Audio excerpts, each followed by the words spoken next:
గొడ్డలి పార్టీ.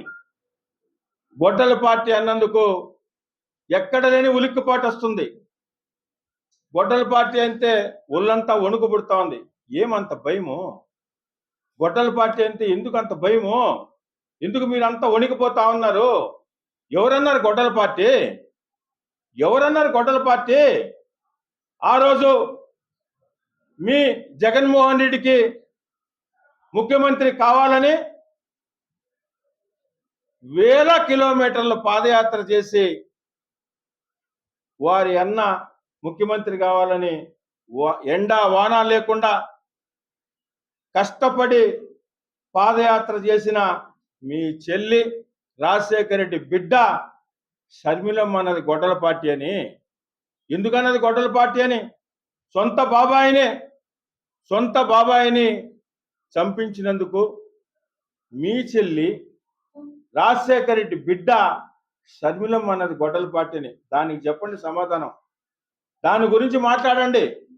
మా గురించి తర్వాత మాట్లాడుతులే. కానీ మీ అధినేత జగన్మోహన్ రెడ్డి గారి చెల్లి, జగన్మోహన్ రెడ్డి గారు ముఖ్యమంత్రి కావడానికి ఆర్డిఎస్లు కృషి చేసి కష్టపడిన వేల కిలోమీటర్లు పాదయాత్ర చేసిన షర్మిలమ్మ అన్న మాటలకి మీరు దానికి సమాధానం చెప్పుకోవాల్సిందిగా వారికి ఎత్తువ పలుకుతూ, అదేవిధంగా నారాయణ సార్ గురించి సరే, ఆయనకి పోటీ చేయాలని ఆయన ఏదో ఒకటి రెండు మాట్లాడుకుంటారు, ఆయన తంటారు, ఆయన పడతారు. జిల్లా వైఎస్ఆర్ కాంగ్రెస్ పార్టీ అధ్యక్షులుగా, ఒకసారి జడ్పీ చైర్మన్గా, ఒకసారి ఒకటికి రెండు సార్లు ఎమ్మెల్యేగా, మంత్రిగా, ఈ జిల్లాలో కొంతమంది రాజకీయ పరిజ్ఞానం ఉందని మీకు అనుకుంటున్న సమయంలో ఏదో రాజకీయ అనామకుడు మాట్లాడితే సరే, కానీ రాజకీయ పరిజ్ఞానం ఉందనుకుంటున్న మీరు నారాయణ సార్ చెట్లలో దోపిడని చెప్తుంటే నవ్వుకుంటున్నారు జనం, నవ్వుకుంటా ఉన్నారు నెల్లూరు నగర ప్రజలు.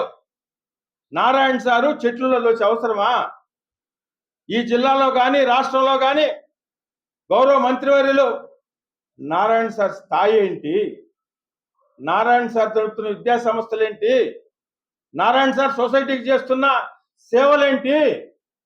తెలియవా మీకు? ఏదో మాట్లాడాలా, ఏదో ఒకటి బురదల్లాలా, పెద్దగా అరిసి పెద్దగా కళ్ళిట్టు చేసి చెప్తే అబద్ధాలు నిజాలు అయిపోతాయా?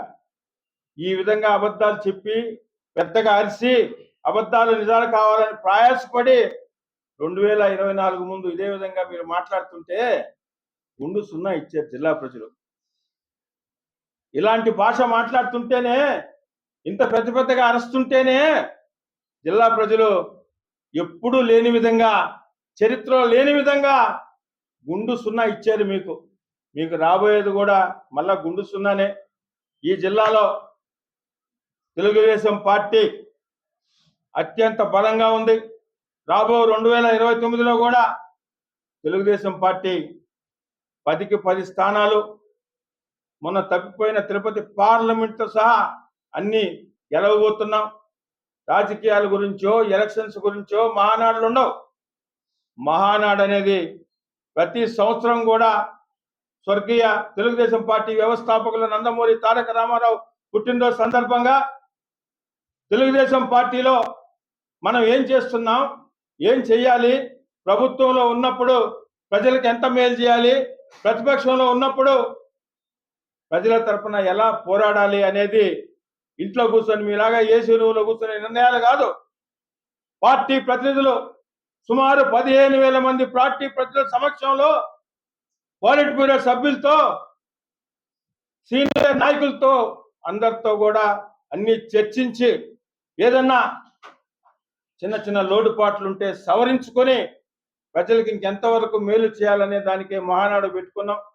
అనవసరంగా, అసందర్భంగా, ఇష్టారాజ్యంగా పెద్ద గొంతు వేసుకొని మాట్లాడి తిరిగి 4 మాటలు అనిపించుకునే దానికి దయచేసి మీరు స్వస్తి పలుకుతారని భావిస్తూ, భవిష్యత్తులో మీరు మాట్లాడే భాష కంట్రోల్లో ఉంటే భాష ఒక రంగా వస్తుంది.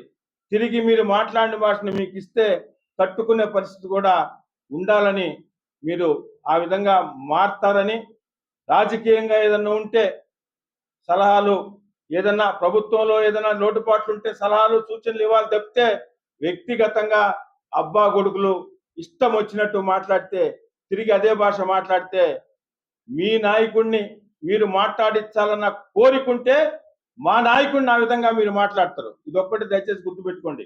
మీ నాయకుడిని మా దగ్గర మీరు మాట్లాడిన భాష మాట్లాడించాలా అనే కోరికలు మీకుంటే మీరు అదే భాష మాట్లాడితే మీ నాయకుడిని కూడా అంతగా రెట్టింపుతో మాట్లాడాల్సి వస్తుందని కూడా మీకు హెచ్చరిస్తున్నామని గోవర్ధన్ రెడ్డి గారికి తెలియజేస్తున్నాం.